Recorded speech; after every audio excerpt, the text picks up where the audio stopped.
Hello, everybody. Welcome back to Funk's Film Reviews. Now I'm on 1996 and my favorite film of 1996, which is a movie that deals with heroin culture, and it's not a very. It's to me, it's got some funny moments and all that, but this movie would keep you off of heroin and all that.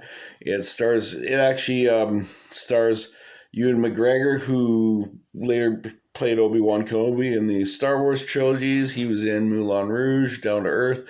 He was in a lot of big movies. He became a pretty big name. Also had Johnny Lee Miller, who was in Hackers. Kelly MacDonald, who later was in No Country for Old Men, and also has Robert Carlyle, who ended up being in the Full Monty movie and TV series. And it deals with main character's name is Renton, who is a heroin junkie and all that, and also has Begbie is a psychopath.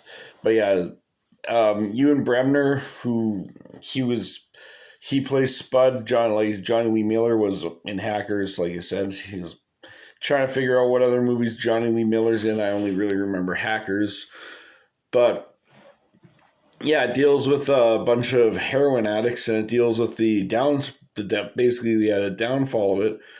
But it has moments where they're in a nightclub, and it shows character Tommy. I can't remember the actor's name who played Tommy. I have to look that up. And Ewan Bremner. They're talking, and there's a shot that almost that you can tell is inspired by A Clockwork Orange. And it's a pretty dirty movie, I think, because of the scenes and all that. It doesn't show it in a light. It has humor in it, but it definitely doesn't show heroin in. Well, there is no good side of heroin, and that's pretty much what I think the point is. And they're pretty much degenerate characters, but the beginning and all that it shows them they play the song "Lust for Life" by Iggy Pop, and they have this thing called choose life. I chose not to choose life. I chose something else. It was and it's to do that entire monologue thing, but choose life, choose a career, choose a family, choose a fucking big television, and how they do that. It's the music and all that is brilliant soundtrack, but it's showing a very dark side of things. It definitely doesn't show you see if you see the worst toilet in Scotland scene, it makes you cringe. But there are things that makes it rewatchable too, when Sick Boy and Renton are getting off the heroin and all that, and it shows they quit for a while and they're just waiting inside in the little park area, and they're talking about Sick Boy, who has an obsession with Sean Connery and all that. He's talk about the Untouchables. Despite the Academy, the Oscar, which is kind of funny, the movie ended up getting Academy Award nomination for Best Adapted Screenplay because it's based off a novel. And they mentioned that, and yeah, it's a very, very good movie, but very, very disturbing movie. But it's a double gold movie for me, but it's definitely not one that glorifies it talks about heroin being when they get that hit, but they never reach that. They talk about the first time being the best, and it's something like sex times 1,000, but in the same breath they tried, and it never reaches to that, ever will reach to that again.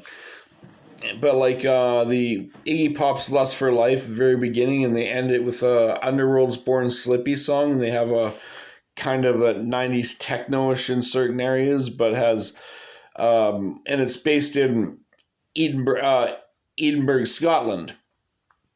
And this is the last video I did. This is the second movie based out of Scotland in a row that is my best movie of the year.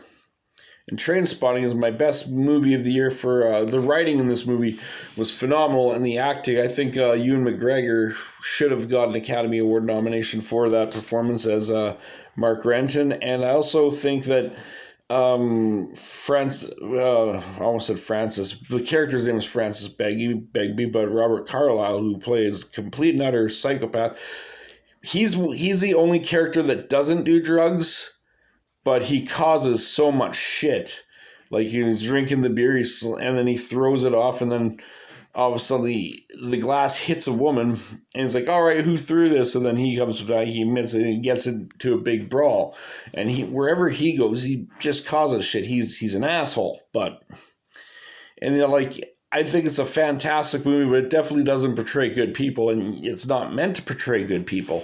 It's meant to portray degenerates, but in a way that is kind of smart. And like there's times you can tell Renton's trying to get off the junk, and all of a sudden like the scene where there's a scene where he overdoses, and they use a beautiful music by Lou Reed, song Perfect Day, and it shows the cabbie driving him and to the hospital. And then there's a scene where Renton's parents lock him in the room, and they're trying to get him off of that, and he's trying to basically get him off cold turkey. And he has